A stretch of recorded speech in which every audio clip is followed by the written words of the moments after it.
The Golden Globes were Sunday night, I think. This year's host was Nikki Glazer. Glazer. I think she always says it like Glazer, like an Z.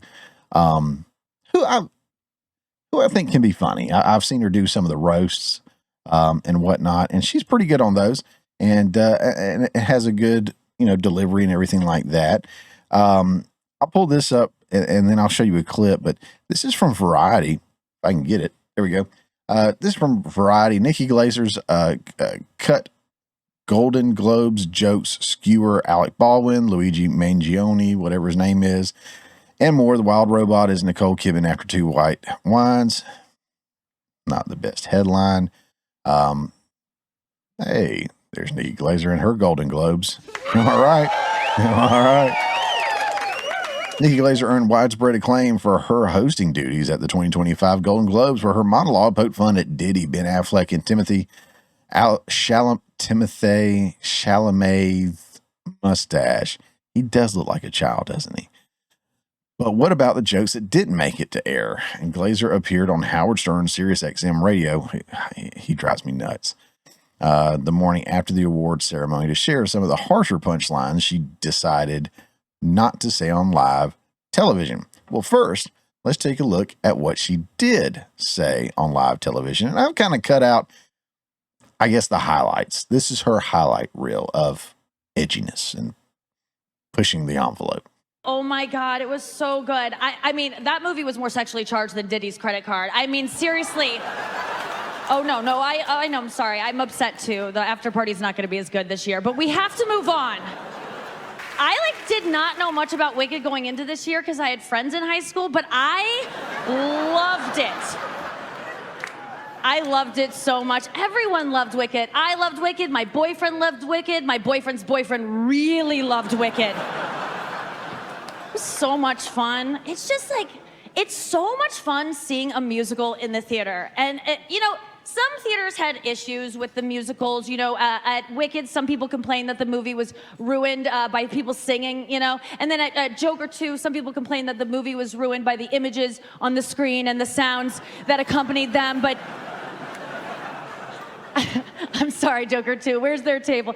Oh, they're not here. Selena Gomez is here. Double nominee tonight for Amelia Perez and Only Murders. And she's here tonight with her new fiance, Benny Blanco. Yes. And Benny Blanco is here because of the genie who granted him that wish. Man, lucky guy. I really think this is going to be a very memorable evening, and maybe not even in the way that you think. I predict 5 years from now, when you're watching old clips of this show on YouTube, you'll see someone in one of the crowd shots and you'll go, oh my God, that was before they caught that guy. We could be making history tonight and we don't even know with who. He knows, or she. It could be a woman, I think 100% of the time it's a man, but it could be a woman. You're all so famous, so talented, so powerful. I mean, you could really do anything. Except tell the country who to vote for, but it's okay. You'll get them next time. So admittedly, there were some pretty good ones in there, I think, especially that last one, which, took a stab at celebrities, which 2024 took a stab at celebrities and the validity and the importance of the celebrity. So I really like that one. But I'll just point out a couple of jokes that I thought were pretty good in here that she talked to Howard Stern about. It says, when it came to Diddy, the disgraced music mogul accused of rape and sex trafficking, Glazer had this joke cut from the monologue. This is the last time all of you will be in the same room together until the Diddy trial. Why? We had another Diddy mention that worked better, and you only get one Diddy mention. You're also accusing the people in the room of being involved in that, and they might turn on you, which, again, that was more edgy. That would have been something that Ricky Gervais would have said. Let's see. Another one was, where'd it go? I didn't think that one was funny.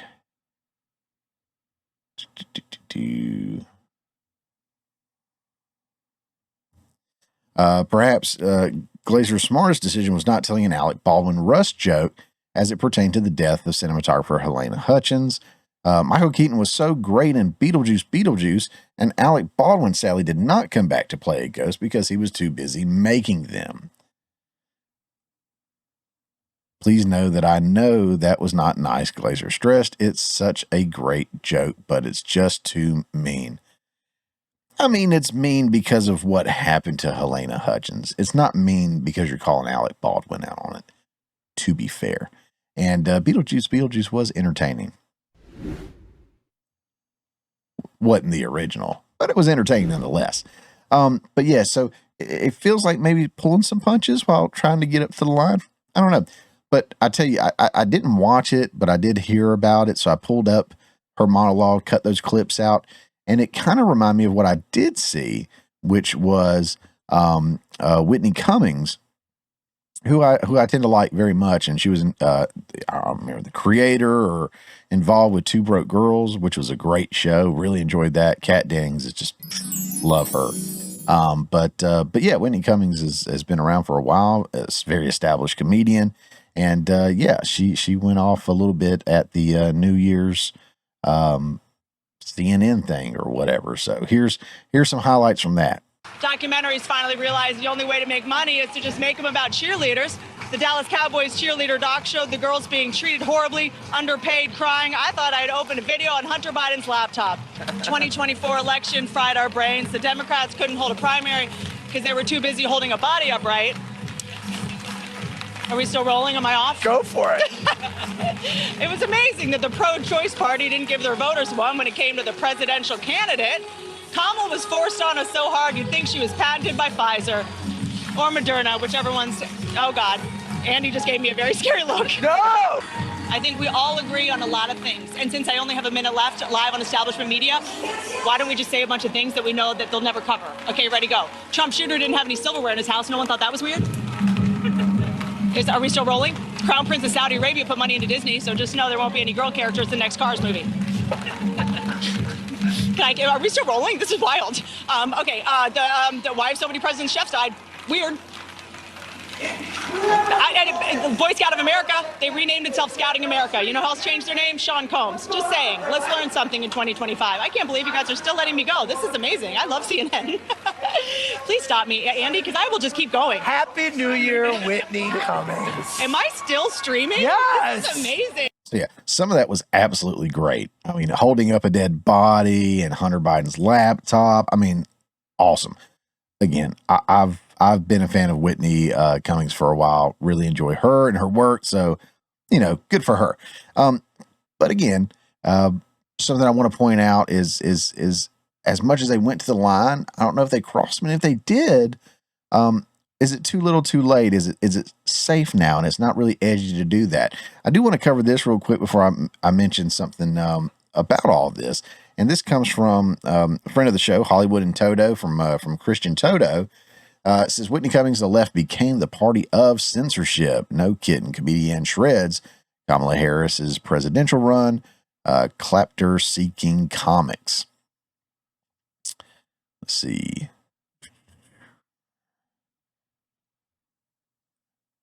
We'll just hit some of the intro here a little bit, and I'll link this down in the show notes again for you guys to check out. Definitely go support Hollywood and Toto. Christian Toto is doing a phenomenal job, not just on the website here, but Christian's also started a podcast, a video podcast, and I'll link that in the show notes down below too. He does a phenomenal job, and everyone who works on his team that's writing and doing all this does a really, really, really good job. So go check Hollywood and Toto out, and Christian's channel that launched this past year. But it says, Whitney Cummings wants us to know she has not been red-pilled. The comedian made that official on her latest podcast episode, the first since she roasted key Democrats on CNN's New Year's Eve coverage, which we just watched. She doesn't label her political views, but she also agrees with the Democratic Party's core tenets as she describes them. Racism, bad. Respect women, good.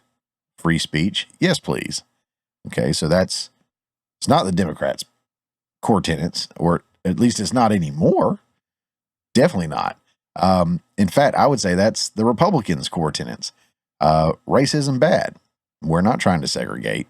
anybody or call anybody out or, pick somebody over somebody else because of the color of their skin for a job or, entry into college or anything like that. Respect women. Yeah. Not putting men in women's sports. That's a good one. Not allowing men to go into women's restrooms and locker rooms.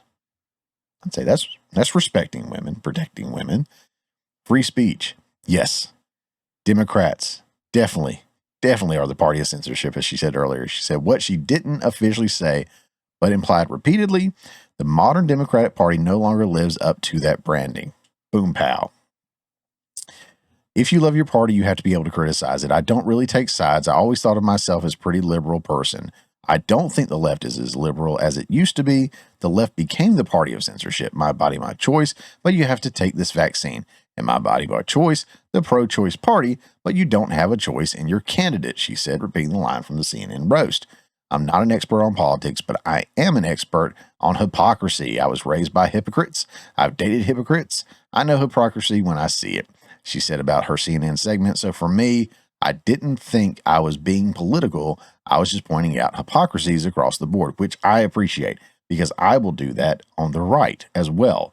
I do that on both sides, something that I can say that myself, Sean, a Third Relify, Robert of the Washcast, Handy News, Lose Views, Front Porch Conservative, all these people that you have seen me associated with, we will call out people on the left as well as the right and hold our own side accountable because that's what we want the truth. We want facts. We want to point out anything and everything because the goal is for us to move forward, not stay stagnant or move backwards. We want to move forward. We want to be progressive in that sense, but we want to do it in a way that's respectable to each other and honorable.